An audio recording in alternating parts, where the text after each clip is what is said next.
Hello friends. Okay, इस video को start करने से पहले मैं आपसे सबसे पहला सवाल यही पूछना चाहूंगी, क्या आप हेल्दी हैं? आई थिंक आप भी सोचेंगे कि हमें कोई बीमारी नहीं है तो आई थिंक हम हेल्दी हैं। नहीं, बिल्कुल ऐसा बिल्कुल भी नहीं है। हेल्थ का मतलब होता है आपको किसी भी तरीके का डिस्कम्फर्ट, परेशानी, प्रॉब्लम, डिजीज, डिसऑर्डर ना हो। तो इस तरीके से हम कह सकते हैं कि हम हेल्दी हैं। लेकिन हेल्दी रहने के लिए हमें और भी बहुत सी बातों का ध्यान रखना ज़रूरी है। For example, healthy habits.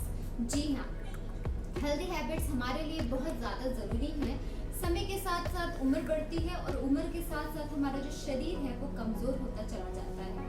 Okay, और इसीलिए हमें इस बात का ध्यान रखना है कि हम अपनी बॉडी को कैसे ट्रीट कर रहे हैं। फॉर एग्जाम्पल, पहले जब आप एडल्टहुड टाइम पे होंगे, यंगस्टर टाइम पीरियड में होंगे, तो आप अपनी बॉडी को बहुत ज़्यादा रफली यूज़ करते होंगे। बिना किसी रेस्ट किए हुए आप कंटिन्यूसली काम करते होंगे। आप बहुत ज़्यादा कहते हैं कि अपने नींद पूरी नहीं लेते होंगे। ऑफ कोर्स इंजॉय करते होंगे फ्रेंड्स के साथ और होमवर्क करते होंगे, पढ़ाई करते होंगे। तो इस तरीके से बहुत रफली यूज़ करते हैं। लेकिन जैसे समय समय बढ़ता जाता है तो हमारा जो बॉडी है वो वीक होती जाती है और इसलिए हमारे बॉडी का स्पेशल ध्यान रखना बहुत ज़रूरी है ताकि आगे चलकर हमारी बॉडी में किसी तरीके की कोई प्रॉब्लम क्रिएट ना हो।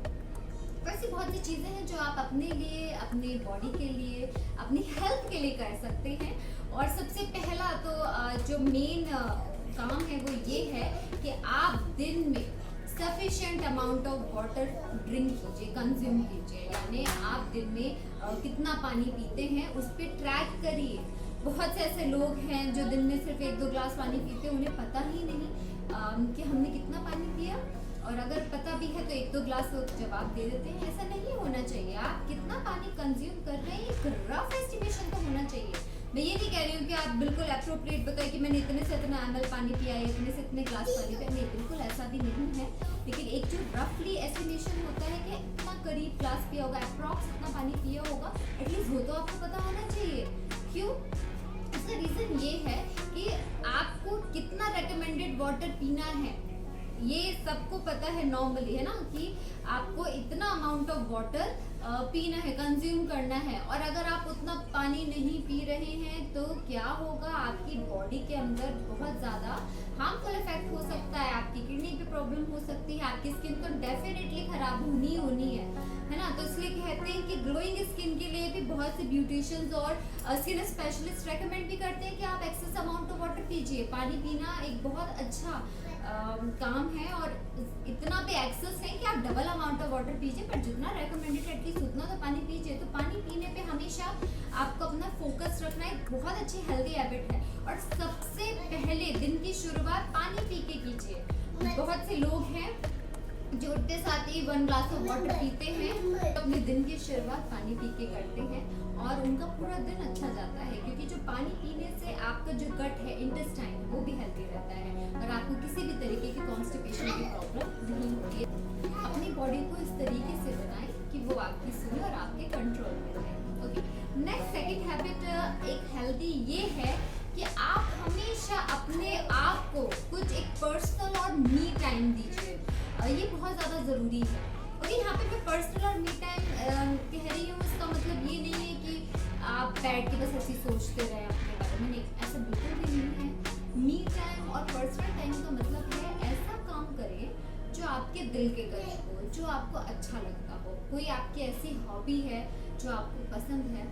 क्योंकि क्या होता है आज के समय में लोग अपनी जॉब, प्रोफेशन, फैमिली रिस्पॉन्सिबिलिटीज़ में इतने ज़्यादा बिजी हो जाते हैं कि वो एक समय के बाद ये भूल जाते हैं कि उन्हें एक्चुअल में क्या करना अच्छा लगता है और उनके पास टाइम ही नहीं होता कुछ भी अच्छा करने के लिए जिनसे उनको पर्सनल खुशी मिलती है।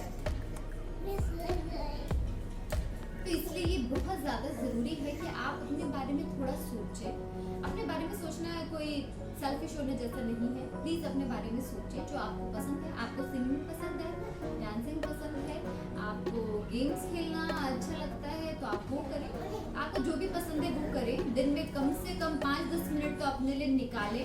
मैक्सिमम अगर हो सके तो हाफ एन आवर निकालें, आधा घंटा निकालें, 60 मिनट्स निकालें, 1 आवर निकालें। जितना भी टाइम आपके पास अवेलेबल है उतना यूज़ करें अपनी हॉबीज़ के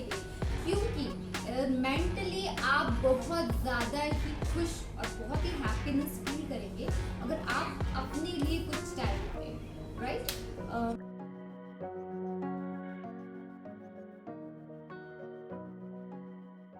नेक्स्ट है कि आप मेडिटेशन करो। मेडिटेशन का मतलब ये नहीं है कि बैठ के कोई मंत्र पढ़ो या कुछ बहुत ज़्यादा डीप थॉट सोचे, ऐसा कुछ भी नहीं है। सो मेडिटेशन के लिए एक रफ वर्ड यूज़ किया जाता है कि एक टेम्पररी स्लीप है ना, पर वो स्लीप आपको कंफर्टेबल पोजीशन में नहीं करनी है, वो आपको एक जो अप्रोप्रिएट जो उनकी योगा की पोजीशन होती है उसमें करनी है। तो इट्स बेटर कि आप मेडिटेशन करो, बहुत ज़रूरी है। मेडिटेशन से क्या होता है, हमारा जो माइंड है जो कांस्टेंट एकदम इलेक्ट्रिक करंट की तरह दौड़ता रहता है वो थोड़ा शांत होगा, रिलैक्स होगा। और कोशिश करें कि अगर आपको मेडिटेशन के लिए टाइम नहीं मिले तो वॉक पे जाएं। अब आपके जॉब और आपके लाइफस्टाइल के अकॉर्डिंग अगर आपको मॉर्निंग वॉक सूट करती है तो आप मॉर्निंग में वॉक करें, इवनिंग वॉक सूट हो रही है तो आप इवनिंग में वॉक करें, है ना। और ऐसी जगह वॉक कीजिए जहाँ पे बहुत ज़्यादा ग्रीनरी हो और जो जगह नेचर से ज़्यादा कनेक्टेड हो। बहुत से लोग गार्डन और पार्क में वॉक करते हैं और आई थिंक ये बेस्ट प्लेस है क्योंकि जो नेचर है वो एक हीलिंग उनमें प्रॉपर्टीज़ होती है और इट्स बेटर कि आप नेचर से कनेक्ट रहें ताकि आप जब इवनिंग वॉक या मॉर्निंग वॉक करेंगे तो उसके बाद आप बहुत अच्छा रिफ्रेश फील करेंगे।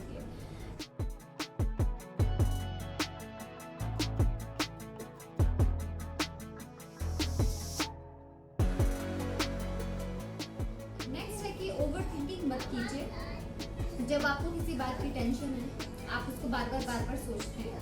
किसी भी एक चीज़ को बार बार सोचने से, उसी तरीके से सोचने से आपको सॉल्यूशन नहीं मिलेगा। इस बात को हमेशा ध्यान रखें, ठीक है।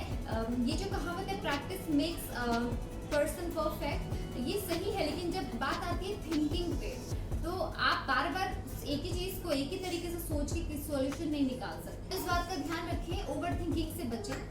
आपको जब कभी भी ऐसा लग रहा है कि आप ओवर थिंकिंग कर रहे हैं, अपने आप को ब्रेक दें या किसी दूसरे थर्ड पर्सन से बात करें, क्योंकि जब आप दूसरों से बात करते हैं तो आप उनके पॉइंट ऑफ व्यू को समझते हैं। आपका पॉइंट ऑफ व्यू डेफिनेटली अलग है पर दूसरा उस सिचुएशन को किस तरीके से नज़रिए से देख रहा है वो अलग है। डेफिनेटली जब आप इस तरीके से कम्युनिकेशन करेंगे तो कोई ना कोई सॉल्यूशन तो ज़रूर मिलेगा, और सॉल्यूशन नहीं मिलेगा तो आपकी जो ओवर थिंकिंग की प्रॉब्लम है वो काफ़ी हद तक सॉल्व हो सकती है। तो ओवर थिंकिंग ना करें। ओवर थिंकिंग करने से आपके होल बॉडी, इंटरनल ऑर्गन्स पे बहुत ही ज़्यादा बुरा इफेक्ट पड़ता है। डिप्रेशन में ना रहें, डिप्रेशन में रहना ही नहीं है। क्यों रहना है डिप्रेशन में? हमेशा अपनी उम्मीदों को, एक्सपेक्टेशंस को अपने आप से बड़ा मत कीजिए। हमेशा अपना जो एक पर्टिकुलर एवरेज लेवल रहता है उस तक ही सोचिए जो प्रैक्टिकली पॉसिबल है। अब आप बैठे बैठे सोच रहे कि अगले 10 सालों में हमारा ये होगा वो होगा, क्यों? अगले 10 सालों में क्या होने वाला है हम कैसे एक्सपेक्ट कर सकते हैं? कुछ सेकंड के बाद क्या होने वाला है हम कैसे एक्सपेक्ट कर सकते हैं? ये ना सोचे ये होगा वो होगा, बिल्कुल भी नहीं। ये सोचे कि आपको स्टेप बाय स्टेप धीरे धीरे क्या करना है, क्योंकि जब हम ये सोचते हैं कि हमें क्या आगे आगे करना है तब हमें कोई भी टेंशन और डिप्रेशन नहीं होता। लेकिन डिप्रेशन का जो मेन कारण होता है ना हमारी उम्मीदें हद से ज़्यादा होना और फिर उनका फेल हो जाना, उस वजह से हम डिप्रेशन में चले जाते हैं। तो कभी मत सोचें, उम्मीदों को अपना बड़ा ना करें। हमेशा ये ध्यान रखें आपको आगे क्या करना है। तो ये तो कुछ हेल्दी हैबिट्स थी और ये एटलीस्ट मैं तो अपने आप पर अप्लाई करने की कोशिश करती हूँ। 100% तो कोई भी इन हैबिट्स को अप्लाई नहीं कर सकता है, क्योंकि at the end of the day हम एक नॉर्मल ह्यूमन बीइंग हैं। टेंशन लेना, ओवर थिंकिंग करना, ये सब कॉमन है हम सबके लिए, लेकिन इनको काफ़ी हद तक हम कंट्रोल कर सकते हैं। इस बात का ध्यान जरूर रखिएगा। कोशिश कीजिएगा सोशल मीडिया को पॉजिटिवली यूज़ करें।